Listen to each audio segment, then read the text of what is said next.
प्यारे साथियों, जय भीम, जय भारत, जय संविधान,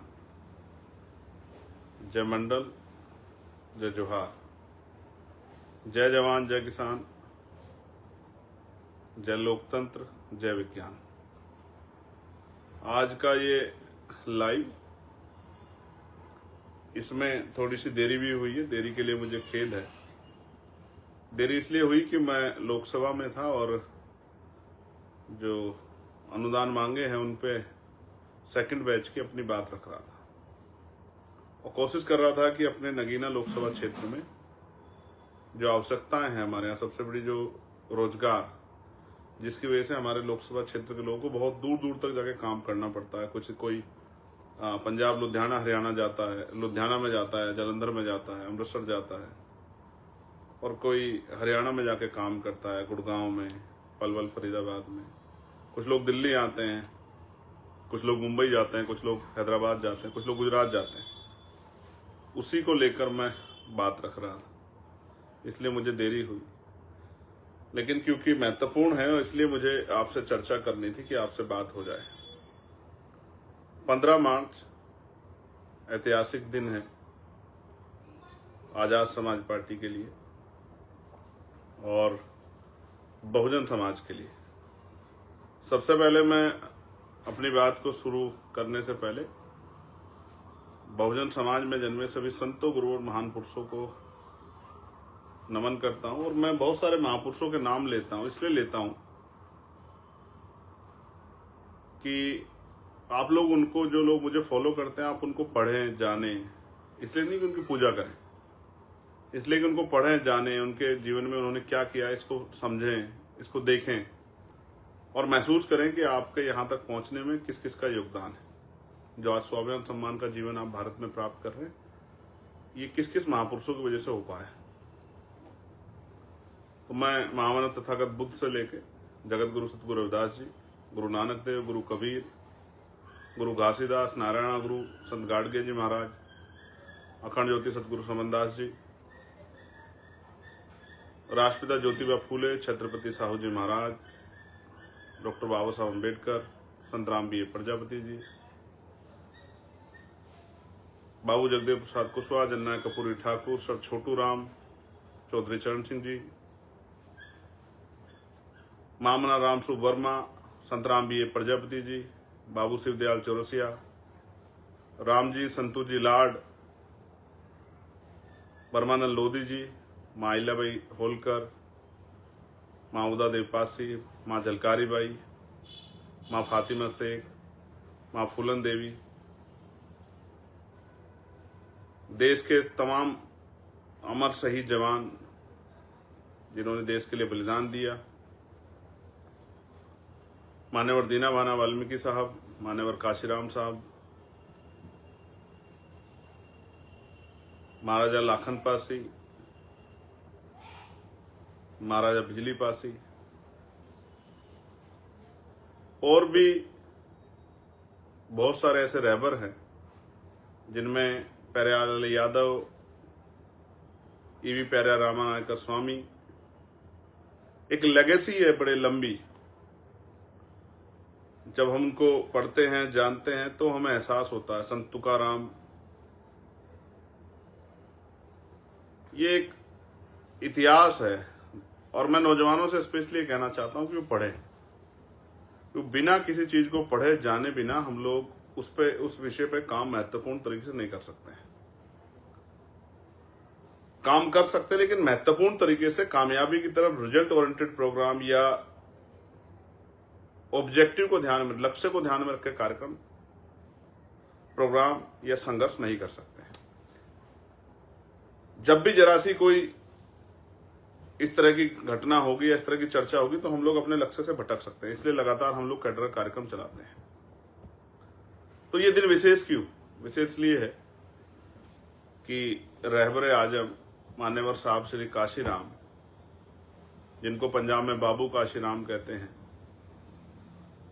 देश भर में बहुजन नायक कहते हैं, उनकी जयंती है 15 मार्च को। और जब हमने आजाद समाज पार्टी बनाई तो कुछ दिनों बाद हमें पता लगा, जब इलेक्शन कमीशन ने हमें लेटर भेजा कि आजाद समाज पार्टी नाम से ऑलरेडी एक पार्टी रजिस्टर्ड है, तो आप इसके नाम के सामने कोई और नाम ऐड कर दीजिए। जैसे शिवसेना है, शिवसेना के साथ यूबीटी, और दूसरी जब टुकड़े होकर बन गए हैं तो वो एक और बन गए हैं, दूसरा शिंदे ग्रुप बन गया है। उस तरह से जदयू में भी हुआ, उस तरह से सीपीआईएम सीपीआईएल में भी हुआ, एमएल में भी हुआ। इसलिए उन्होंने ये सुझाव दिया, तो हमें लगा कि जिन महापुरुषों के आदर्शों पे हम लोग दल बना रहे हैं, वो क्योंकि बड़ी वो है, फूले, साहू, अंबेडकर, बिरसा मुंडा जी, तमाम हमारे पिछड़े वर्ग के महापुरुष। और मैं वीपी सिंह जी को भी धन्यवाद दूंगा। वीपी सिंह जी को भी, चाहे परिस्थिति कुछ भी रही हो, लेकिन एक बड़ा फैसला था। हालांकि उस फैसले के पीछे बहुत सारा जो संघर्ष था, वो मान्यवर काशीराम साहब का जो बोट क्लब पे धरना चला 45 दिन, या और से अलग भी जो तमाम हमारे नेता लड़ रहे थे उस समय, उनका भी एक बहुत बड़ा रोल था कि उस तरह का दबाव बना था। लेकिन वीपी सिंह जी ने बड़ा फैसला लिया, इसलिए मैं वीपी सिंह जी का भी धन्यवाद करूंगा। तो मान्यवर काशीराम साहब का नाम हमने तब ऐड किया, और हम कोशिश कर रहे हैं कि उनका जो अधूरा सपना है, एक चेले का ये फर्ज बनता है, एक शिष्य का ये फर्ज बनता है कि अपने गुरु के अधूरे सपने को पूरा करे। तो आजाद समाज पार्टी के माध्यम से हम लोग जो हैं, क्योंकि उनसे हमने चलना सीखा, उनको देख देख के, उनको पढ़ के हम लोगों ने संघर्ष करना सीखा, और सीख रहे हैं अभी तक भी। तो जब वो कहते हैं कि मुर्दा लोग मिशन नहीं चलाते और जिंदा लोग मिशन को रुकने नहीं देते, तो हम लोगों को संदेश मिलता है कि मिशन चलाने के लिए अपने आप को जिंदा दिखाना जरूरी है, उसके लिए संघर्ष करना जरूरी है। और बहुत सारी बातें ऐसी है जो उनके जीवन की प्रभावित करते हैं, किस तरह से उन्होंने संघर्ष किया है, अभाव में संघर्ष किया, भूखे रहकर, साइकिल के माध्यम से, और सीमित साधनों में, और किस तरह उन्होंने जो है बहुजन समाज के लोगों को लड़ना सिखाया है, किस तरह अंतिम जो जातियां थी उनमें भी नेतृत्व पैदा किया है, विधायक बनाया, सांसद बनाया। आज तक पिछड़े वर्ग की जो अपने आप को पार्टियां कहती है, वो भी नहीं बना पाएगी इतने सांसद विधायक जितने इस आंदोलन ने, जो माननीय काशीराम साहब ने शुरू किया, उसने बनाए। इसलिए मैं उनको नेता मानता हूं। बहुत कम पैसे से लोगों को राजनीति करना सिखाया, और राजनीतिक शक्ति कि वोट की वैल्यू क्या है, वोट से क्या निर्माण होगा, उसका क्या परिणाम होगा, ये लोगों तक घर घर जाके बताया। और संत जिनको कहते हैं, मैं इसलिए उनको संत के तौर पे भी, मैं इधर उधर की बात नहीं करता, मैं उनसे ज्यादा प्रभावित क्यों, उसका कारण एकमात्र ये है, जो बहुत इंपॉर्टेंट है, कि वो हमसे कुछ लेके नहीं गए। उन्होंने जो कुछ दिया इस समाज को दिया, बहुजन समाज को। उन्होंने कोई संपत्ति नहीं बनाई, जो उन्होंने संकल्प किए थे समाज से, एज ए लीडर उन्होंने उनको पूरा किया। इसलिए मैं उनसे बहुत प्रभावित हूं, और मैं अपने जीवन के अंतिम सांस तक कोशिश करूंगा, अगर मेरा शरीर चलता रहा तो मैं उनके सपने को पूरा करने के साथ साथ अपने जीवन के अंतिम समय तक इस कर्ज को उतारने का प्रयास करूंगा, जो मैं अपने महापुरुषों का अपने ऊपर समझता हूं। संपत्ति नहीं बनाई, हालांकि बहुत कठोर फैसला था कि उन्होंने परिवार भी नहीं आगे बढ़ाया, वो कभी घर नहीं लौटे, उन्होंने अपने लिए कोई जमीन नहीं खरीदी, और एक एक पैसा जुटा के समाज से, आज तो लोग मतलब आलोचना के तौर पे कहते हैं कि चंदा लेते हैं, लेकिन उस चंदे को उन्होंने अपनी शक्ति बनाया, और उन्होंने नारा दिया कि जो सहारा देगा वो सहारा भी देगा। इसलिए हमें अपने लोगों का सहारा लेना, अपने लोगों को प्रेरित करना है कि वो अपने आंदोलन को ताकत देने के लिए, जो आंदोलन उनके बच्चों के लिए, उनके आने वाली जनरेशन के लिए, वर्तमान में उनको स्वाभिमान सम्मान का जीवन दिलाने के लिए जो संघर्ष चल रहा है, उसमें वो योगदान करें, जिससे हमें किसी दूसरे की तरफ ना देखना पड़े। क्योंकि ये सत्य है, जो आपको सहारा देगा वो इशारा भी देगा। इसलिए अपने लोगों को सहारा देने के लिए तैयार किया। जो भूखे प्यासे लोग थे वो भी अपने जेब से कुछ पैसा बचा के माननीय काशीराम साहब को देते थे। इसलिए मैं उनको, क्योंकि उन्होंने मुर्दों में, जो लोग ये सोचते थे, मुर्दे का मतलब ये नहीं कि मरा हुआ होता है आदमी मुर्दा होता है, जो जिंदा तो होता है लेकिन वो अपने अधिकारों के प्रति लड़ता, वो भी मुर्दा होता है। कहते हैं किसी सिर्फ सांसों का रुकना मौत नहीं होती, जिसका जमीर मर जाता है वो मर जाता है। जो हार मान चुका वो भी मुर्दा ही, जो अपनी लड़ाई नहीं लड़ सकता। ऐसे लोगों को जबान दी, ऐसे लोगों के अंदर हिम्मत पैदा की, और कभी अपने जीते जी उन्होंने ये आरोप नहीं लगने दिया कि ये पार्टी या संगठन, ये मूवमेंट एक जाति का है, या काशीराम साहब एक जाति को प्रोटेक्ट करते हैं। और बहुजन समाज के बाकी लोगों को दूर रखते हैं। ऐसा नहीं किया। उन्होंने पूरा प्रयास किया कि जो बहुजन आंदोलन है वो बहुजन समाज के तौर पे दिखाई भी दे। हम लोग उस प्रयास को आगे बढ़ा भी रहे। और वो कहते थे कि दल बनाना आसान है, पार्टी बनाना आसान, लेकिन बहुजन समाज बनाना मुश्किल है। कई बार हमारे लोगों को भी अच्छा नहीं लगता कि हम जो है भाई बहुजन समाज बनाने के लिए इतने प्रयास क्यों कर रहे हैं। वो कई तरह की आलोचना करते हैं। लोकतंत्र में आलोचना सुननी चाहिए, आलोचना से घबराना चाहिए। हम लोग तो नहीं घबराते, बिल्कुल नहीं घबराते। तो माननीय काशीराम साहब की जयंती है, हमारे लिए विशेष अवसर है।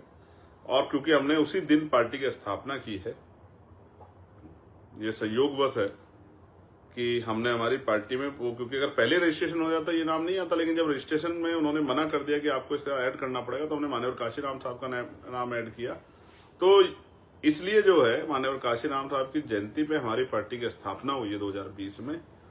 और मैं बधाई दूंगा अपने देश भर के उन साथियों को जिन्होंने नगीना में मेहनत करके आजाद समाज पार्टी को 5 साल के अंदर ही जो इलेक्टोरल पॉलिटिक्स है, राजनीतिक व्यवस्था में एक रिप्रेजेंटेशन भी चंद्रशेखर आजाद के रूप में, कार्यकर्ता के रूप में लोकसभा में भेजने का काम किया। और मध्य प्रदेश में हम लोग चूक गए 10-11 हजार वोट से, राजस्थान में हम लोग 3 सीटों पे चूक गए 5-7-11 हजार वोट से, महाराष्ट्र में हम लोग 1 सीट पे चूक गए 4 हजार वोट से।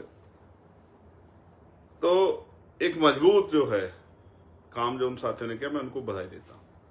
अब जो आवश्यक बात है वो मैं बता देता हूं। 15 तारीख को बाराबंकी में कार्यक्रम है और मैं विश्वास से कहता हूं कार्यक्रम ऐतिहासिक होगा।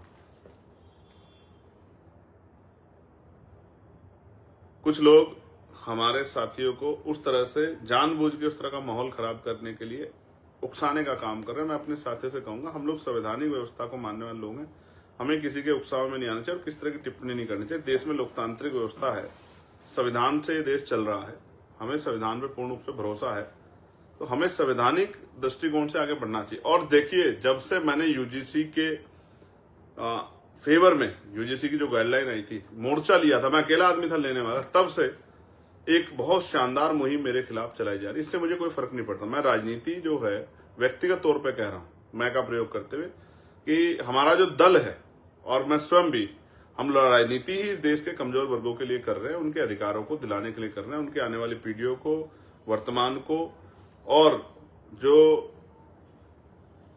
भविष्य है वो कैसे सुरक्षित हो, उनके अधिकार कैसे बचे, इसीलिए हम लोग राजनीति कर रहे हैं। इस बात से कोई फर्क नहीं पड़ता कि हमारे विरोध में कौन है। जब हम अपने लोगों के लिए काम करेंगे, SC ST OBC माइनॉरिटी के लिए काम करेंगे, दलित पिछड़े आदिवासी मुसलमानों के लिए काम करेंगे, सिख जैन बौद्ध ईसाइयों के लिए काम करेंगे, तो ये बहुत सारे लोगों को अच्छा नहीं लगेगा। बिल्कुल अच्छा लगेगा तो अपनी तरफ से तमाम कोशिशें करेंगे। तो उनसे हमें लड़ना नहीं है, ना घबराना है, उनसे बिल्कुल नहीं घबराना है। हमें तो इस तरह की तमाम तरह की चुनौतियों का, साजिशों का सामना करना है और दिमाग से लड़ाई लड़नी है। वो जितना हमारे लोगों को रोकने काम करेंगे, मैं कहता हूं उससे ज्यादा लोग, और ये आप समझ लो, इन सब के पीछे सरकार है। मेरी बात को आप याद रखना। वरना आप बताओ, जिस आदमी पे गोली चली हो, जिस आदमी की हत्या का प्रयास किया गया हो, जिस आदमी को धमकी दी जाती हो, धमकी देने वाले घर में बैठे हैं और हमारे लोग परेशान हो रहे हैं बेचारे। उनकी परमिशन एक दिन पहले करते हैं, जब रैली का समय आ जाता है, उनको मंच लगाने का भी सही मौका नहीं देते। ये जब से रैलियां स्टार्ट हुई, किस तरह का ये कोई सहयोग है, प्रयोग है? आगरा की रैली का स्थान बदल दिया, कन्नौज की रैली का स्थान बदल दिया, जो संत कबीर नगर में रैली उसका स्थान बदल दिया, जौनपुर की रैली का स्थान बदल दिया। तो अभी भी आप देखो, बिल्कुल जंगल में करवाते हैं रैली की, भाई बहुत कम लोग पहुंच पाए। पूरा एडी चोटी का जोड़ लगाते हैं अपने आकाओं को खुश करने के लिए अधिकारी बेचारे, कि हम लोग ये साबित कर दें कि सरकार देखिए सर, हमने वहां बिल्कुल सहयोग नहीं किया, बहुत दूर कर दिया, देखिए बहुत कम लोग आए, नजदीक होती तो बहुत ज्यादा लोग आते। इस तरह का पूरा प्रयास करते हैं। लेकिन मैं उनको कहना चाहता हूं, भाई माहौल बदल रहा है, मौसम बदल रहा है। कमजोर वर्गों को समझ आ गया कि जो आज सत्ता में नहीं है तब उनके साथ नहीं खड़े, कल सत्ता में होंगे तो उनके लिए कैसे खड़े हो जाएंगे। आज तो ज्यादा समाज के साथ खड़े होकर दिखाना था। यूजीसी की जो गाइडलाइन है उसमें बहुत सारे लोगों के चेहरे बेनकाब किए हैं। जो लोग कहते थे हम दलित पिछड़ों के हितैषी हैं, और जो मुसलमानों का हाल है वो भी छिपा नहीं किससे। आप देख लो सीओ साहब क्या कह रहे हैं संभल में, देखिए। बाकी धर्मों के धार्मिक उत्सव सड़क पे हो जाएंगे, लेकिन वो कह रहे हैं एक पैर अगर बाहर रख दिया किसी ने नमाज पढ़ते हुए मस्जिद से या ईदगाह से तो देख लेना, पर खैर नहीं। और वो कह रहे हैं कि साहब ईरान पे आप क्यों कर रहे हो, ईरान पे यहाँ क्यों प्रोटेस्ट, क्यों हाय तौबा कर रहे हो? जब बांग्लादेश में कुछ होता तो हाय तौबा यहाँ होनी चाहिए, जब पाकिस्तान में कुछ हो तो हाय तौबा होनी चाहिए, लेकिन ईरान में अगर कुछ हुआ है तो यहाँ हाय तौबा नहीं होनी चाहिए, क्योंकि सरकार के लोगों को अच्छा नहीं लग रहा है। जब वो यहाँ नंगा नाच करवाते हैं अपने जो है जिनको संरक्षित गुंडों से, तब कुछ नहीं। यही बातों को हमें समझना है कि वो चाहते क्या हैं और वो उनका लक्ष्य क्या है। आपको अपने काम पे ध्यान देना है, और जो गाइडलाइन प्रदेश ने जारी की है कि सब लोग, बहुत सारे लोगों को बहुत सारी जगह पे अपने अपने जिला मुख्यालयों पे, और जो अदर स्टेट में जैसे मध्य प्रदेश, राजस्थान, पंजाब में, हरियाणा में, झारखंड में, बिहार में, दिल्ली में जो गाइडलाइन जारी हुई है, जहां जहां जिस तरह से आपको अपना जो है कार्यक्रम करना उस तरह से आप कार्यक्रम करें। और मैं बाराबंकी की पूरी टीम को और जहां जिस जोन का एक कार्यक्रम है उन सब लोगों को ये कहना चाहता हूं कि आप भी हिम्मत लगाओ। अगले 2 दिन आपके पास 13 और 14 पूरी ताकत लगाओ, और हर साजिश का मुकाबला संख्या के आधार पर तो लोकतंत्र है ये। जिनके पास सर होते हैं वही नेता होता है, जिनके पास सर होते हैं उन्हीं के पास शक्ति होती है, उन्हीं की सुनवाई होती है, उन्हीं को आगे बढ़ने का मौका मिलता है। अभी तक तो आपका एक भाई घर भी रहता है, उससे भी आग्रह करना कि चलो भाई साहब की जयंती मनाएंगे और भाई आ रहे हैं तो उनको जो है ताकत भी देंगे। बहन से भी कहना, माँ से भी कहना, भाभी से भी कहना, चाची से भी कहना कि चलो एक दिन उस रहबर के लिए, ठीक है, चलो बाबा साहब अम्बेडकर के मिशन को पूरा करने के लिए, चलो जो है फूले साहू के मिशन को पूरा करने के लिए, चलो उन महापुरुषों के संघर्ष को प्रवान चढ़ाने के लिए जिन्होंने जो है अपने बच्चों तक कुर्बान कर दिया। भाई ने बुलाया, चलिए बाराबंकी और दिखाइए लोगों को। पूरे प्रदेश को देखना चाहिए, पूरे देश को देखना चाहिए। और गाली देना, मुझे गाली देना तो अधिकार है सब लोगों का। जब मैं आप लोगों के लिए लड़ाई लड़ूंगा तो मैं कोई अपने घर के, मेरा परिवार को थोड़ा ही है कि भाई मैं कोई वो करने जा रहा हूं, तो मुझे तो गाली खानी है। तो इस गाली से मत डरो। आज जो गाली दे रहे हैं कल आपको सलाम भी करेंगे, समय की बात है। ये जानबूझ के आपका ध्यान, जैसे आपको कोई सफर तय करना, मुझे यहां से लखनऊ जाना है, बीच में अगर कोई इधर इस तरह का कोई हो जाए गतिविधि तो हम लोग उधर देखने लगे तो हमारा तो समय खराब होगा ना भाई। ये सोचा समझा प्लान है। और मैं फिर कह रहा हूं, सरकार पोषित लोग हैं ये लोग, ये संगठन सरकार पोषित है, आप जानते हो। आप इतिहास उठा के देख लो। इनसे इन विचारों कुछ नहीं कहना है। बेरोजगार लोग हैं, इन पे ध्यान नहीं देना, अपने काम पे ध्यान देना है। हम लोग लोकतांत्रिक व्यवस्था में दल बना के काम कर रहे हैं, और हम ये जानते हैं political power is the master की। राजनीतिक सत्ता वो चाबी है जो आपकी सारी समस्या हल कर देगी। और लोग समस्या के लिए चिल्लाते हैं, हम पे समाधान है। इसलिए हमसे बहुत ज्यादा दिक्कत है सब लोगों को, लेकिन इन दिक्कतों का जवाब हम लोग ताकत बना के देंगे, ना कि लड़के। लोकतांत्रिक व्यवस्था में ये जुल्म जाति, कल मैंने कहा पार्लियामेंट में कि हमारी माओ को दर्द नहीं होता। बताओ, होता है नहीं होता है? सरकार बताए क्या कानून व्यवस्था है। दिल्ली हो, बिहार हो, राजस्थान हो, मध्य प्रदेश हो, यूपी हो, मार दे, कोई जला के मार दे रहा है, कोई हत्या कर दे रहा है, बहन बेटियों के सम्मान की रक्षा नहीं कर पा रही सरकार। उठा ले जा रहे बहन बेटियों को, बच्चों को। आज एक मामला आया मेरे पास मिर्जापुर का, जिसमें एक आदमी ने धमकी दी, कहा कि मार दिया, निपटा दिया, और बता दिया वहां पड़ा, उसका नाम निकाल दिया। जाऊंगा मैं बहुत जल्दी वहां भी। तो इस तरह की मैं वहां कोशिश करता हूं जाके जहां अन्याय ना हो रहा, न्याय ना हो रहा। जैसे कपसाड़ में हम लोग जाएंगे जल्दी, 15 तारीख के बाद। कपसाड़ से जो वादे हुए थे कपसाड़ के परिवार से, और वो जिस तरह डर के साए में, मेरे पास खबर आई है कि भाई वो डर के साए में उनके जो वादे किए थे पूरे नहीं किए सरकार ने। जाएंगे अब कपसाड़ हम लोग। हम कहाँ भूलने वाले लोग हैं, हम पे तो काम ज्यादा है ना, हम पे काम ज्यादा। हम नहीं भूलते किसी को, हम हर व्यक्ति के साथ खड़े, हमारी टीम हर जगह जाती है। इसलिए मैं आपसे आग्रह कर रहा हूं कि आपको बहुजन समाज के लोगों को एकजुटता रखनी है, और जो साथी वहां काम करें उनसे आग्रह, थोड़ी सी और ताकत लगा दो। हालांकि रैलियां बहुत सफल हुई। कल प्रदेश अध्यक्ष जी ने मुझसे कहा कि किसी एक रैली की बड़ाई मत क्या करो आप, हम सब लोगों ने बहुत मेहनत की। मैं लाइव के माध्यम से उनको कहना चाहता हूं कि मैं बधाई देता हूं उत्तर प्रदेश की पूरी टीम को। और अभी उत्तराखंड में भी रैली करनी है, जो तारीख उनको दी थी उसको आगे बढ़ाएंगे थोड़ा सा। तो संगठनात्मक बदलाव किया है सीनियर लोगों से बात करके, तो उनको वहां भी आगे बढ़ाएंगे, वहां भी जल्दी रैली करेंगे। लेकिन ये रैली जो है अभी 29 तारीख की और 15 तारीख की, और उसके बाद भी जो आगे कार्यक्रम जो तय हुए हैं पिछड़ा वर्ग सम्मेलन के, वो सब शानदार होंगे, मेरा भरोसा है।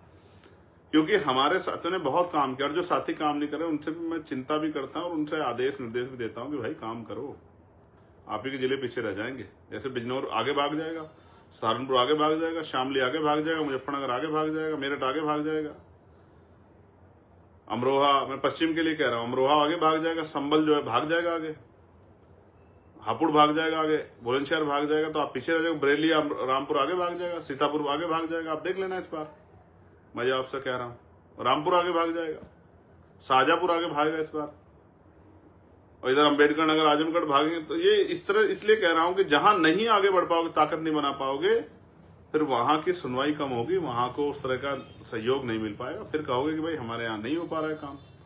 राजकाज बनाने के लिए हर व्यक्ति को मेहनत करनी पड़ेगी, पूरे संगठन को मेहनत करनी पड़ेगी, तब राजकाज बनेगा। इसलिए मैं आपसे आग्रह कर रहा हूं, अब तो कोशिश करेंगे अप्रैल के बाद हम लोग, अब ये 15 की रैली, फिर 29 की लखीमपुर खीरी में, उसके बाद हम लोग यात्रा का प्लान, हम लोग साथी सीनियर लोग, राष्ट्रीय कोर कमेटी के मेंबर, क्योंकि हमारे यहाँ वही सब कुछ तय करते हैं, कौन प्रदेश अध्यक्ष होगा, कौन संगठन का वो काम करेगा, कौन जो है किस तरह कार्यक्रम आगे करने, उन्होंने तय कर दिया है, तो अब वो कार्यक्रम चलाएंगे। मैंने 2 चीज नोटिस की है जब से मैंने यूजीसी पे स्टैंड लिया, क्योंकि किसी और ने लिया, किसी और को फर्क नहीं पड़ रहा था, मगर मुझे हमारे पढ़ने लिखने बच्चे को, जिनको आज यूपीएससी में पास होने बधाई दे रहे, वही बच्चे जब यूनिवर्सिटी में पढ़ रहे हैं, या वही जो कामयाब हो जाते हैं, सब देखते हैं उनको, जब वो पढ़ते हैं, उनके साथ जो अन्याय होता है उस पर जब वो लड़ाई लड़ने काम करते हैं, वो लड़ाई जो उनको पढ़ने हुए नहीं लड़नी चाहिए, इसलिए मैंने बच्चों से कहा था आप मत लड़ो, वो जब देखते हैं तो उनको कोई नहीं दिखाई देता कोई उनके लिए लड़ रहा है। इसलिए जब मैंने यूजीसी पे स्टैंड लिया, जब मैंने 15% अतिरिक्त अति पिछड़े वर्ग के लिए आरक्षण की बात की, जब मैंने पिछड़े वर्ग के लिए पॉलिटिकल रिजर्वेशन की बात की असेंबली में और पार्लियामेंट में, जब लगातार मैंने बैकलॉग पर ये जो इंटरव्यू, जैसे यूपीएससी का इंटरव्यू, जितने भी इंटरव्यू में बहुजन समाज के बच्चों के साथ जो धक्काशाही होती है, उनके साथ जो दोहरा व्यवहार होता है, तब मैंने उस पर आवाज उठाई। तो मेरे खिलाफ पूरा जो है पार्टी के खिलाफ इस तरह का पूरा प्रोपेगेंडा चला के काम चलाया जा रहा है। इन सब चीजों से हमारा आंदोलन कामयाब होने वाला नहीं। आप लोग अपने यहाँ मेहनत करो, हर झूठ का जवाब समय आने पे समय खुद देगा, लोग बोल बोल के बताएंगे। ऐसे तो आप सूरज के ऊपर भी घर बैठे धूल फेंक सकते हो, वो धूल आपके मुंह पे गिरेगी जो लोग धूल फेंक रहे हैं। इनसे घबराने की जरूरत नहीं, अपना काम कीजिए, मेहनत कीजिए। अभी से आपको बधाई। मेरा दिल कहता है कि बाराबंकी जो है किसी को किसी रैली से पीछे नहीं रहेगा, मजबूत रैली करेगा, और लखीमपुर खीरी भी मजबूत रैली करेगा। और जो घर बैठे थे किसी कारण से कि भाई ये चला जाएगा वो चला जाएगा, तो आप लोग भी निकलिए। बाराबंकी में एक ऐसा सैलाब दिखना चाहिए जिसे देख के जो है ना विरोधियों के वैसे ही हौसले टूट जाए। लोकतंत्र है, ये सदैव सत्ता किसी एक तरफ नहीं रहती, बदलती रहती। जनता जिस तरफ चलती है उसी तरफ चली जाती है सत्ता। मैं तो वो छोटा सा आदमी हूँ, सिपाही हूँ आपका, महापुरुषों कमीशन का। जब तक जीवन में लड़ता रहूंगा भाई, क्या फर्क पड़ता है। रोज रोज थोड़ा ही आदमी जाएगा, एक दिन जाएगा आदमी, एक दिन रहेगा। जब तक जीवन है, जब तक संघर्ष करेंगे और अपने साथ अच्छे लोगों को तैयार करके जाएंगे। और मैं आप सबसे भी कहता हूँ, बहुजन समाज के एक एक जाति को, व्यक्ति को जोड़िए साहब। जिनको मौका नहीं मिला उनको मौका देना है, इस बार मौका देना है उनको, जिनको मौका नहीं मिला। अति पिछड़ी जातियों को इस बार विधानसभा में मौका देना है, जिनको मौका नहीं मिला। मुस्लिम समाज के भाइयों को भी संख्या के आधार पर, शेड्यूल कास्ट के भी उन सीटों पे जहां शेड्यूल कास्ट की संख्या अच्छी है, वहां जनरल सीटों पे भी शेड्यूल कास्ट के भाइयों को, नौजवान साथियों को लड़ाएंगे जो लोग संघर्ष कर रहे हैं। उन पे पैसा भी नहीं होगा तो पैसा इकट्ठा करेंगे चंदा मांग मांग के जनता से, और पैसा चंदा इकट्ठा करके वहीं से वहां के लोगों से उनको लड़ाएंगे और विधायक बना के असेंबली भेजेंगे। क्योंकि अब अमीरों का राज नहीं है, गरीबों के बच्चों को भी मौका मिलेगा। गरीब के बेटे भी विधानसभा जाएंगे, लोगों की आवाज बनेंगे, और इस प्रदेश में वो करके दिखाएंगे जो कभी नहीं हुआ। गरीबों की आवाज बनेंगे, गरीबों के जो सरकार आएगी, लोग कहा करेंगे गरीबों की सरकार है, किसानों की सरकार है, नौजवानों की सरकार है, बहन बेटियों के सम्मान वाली सरकार है। और जो वादे चाहे पुलिस के भाइयों के साथ किए हो, जो होमगार्ड भाइयों के साथ, पीआरडी के जवानों के साथ, आशा आंगनबाड़ी बहनों को मैंने ही मांग उठाई। अभी देखिए कल भी मानदेय उनको जो है दैनिक वेतन की जगह उनको वो मिलना चाहिए। मानदेय की जगह उनको मंथली जो है वो मिलनी चाहिए, सैलरी मिलनी चाहिए। ऐसे ही भोजन माता, पंचायत सहायक, रोजगार सेवक, इनके विषय भी उठाने हैं, जोरदार तरीके से उठाने हैं। पीआरडी के जवानों का, होमगार्ड भाइयों का विषय उठाना है, ठीक है। आशा आंगनबाड़ी बहनों के विषय उठाने। इस तरह से ही जो जो विषय हमारे सामने आ जाएगा उन सब के विषय उठा के, और सफाई कर्मचारी जो हमारे भाई काम करें ठेकेदारी पे, उनकी भी समस्या का जड़ से इलाज करना है, पक्की नौकरी देनी है, शिविर में उतरना उनका बंद करना है। ये गुंडागर्दी की जो सरकारों ने काम किया सबको बंद करके, और कमजोर वर्गों के हक अधिकारों की रक्षा करनी, उनको सम्मान का जीवन देना और जुर्म जाति अन्य अत्याचार को रोकना है। अंत में 15 तारीख को आपसे मुलाकात होगी बाराबंकी में। आप सबके लिए मंगल कामनाएं और अभी से माननीय काशीराम साहब की जयंती की आपको हार्दिक बधाई और धन्यवाद आप सभी का। और बाराबंकी के साथ विशेष संदेश, किसी चीज पर ध्यान मत दिए, मजबूती से अपना कार्यक्रम कराइए और सबका जवाब, कहते हैं ना जब सूरज निकलता है सबको दिखता है, सबको जवाब। जैसे क्रिकेट में एक वो है ना कि भाई मुंह से नहीं बोलना है, सारे आलोचना का जवाब बल्ले से देना है, बॉल से देना है। तो आप सबका जवाब बटन से दीजिए। इस बार 2027 में आजाद समाज पार्टी का बटन दबा के सबको जवाब दीजिए। इतनी शालीनता से मेहनत करिए, इतनी चुपचाप मेहनत कीजिए कि जब रिजल्ट आए तो इतना शोर मचे कि लोग डर जाएं, जैसे नगीना में वो कर रहे थे कि भाई ये कैसे हो गया। आपकी मेहनत को सलाम। जय भीम, जय भारत, जय संविधान, जय मंडल, जय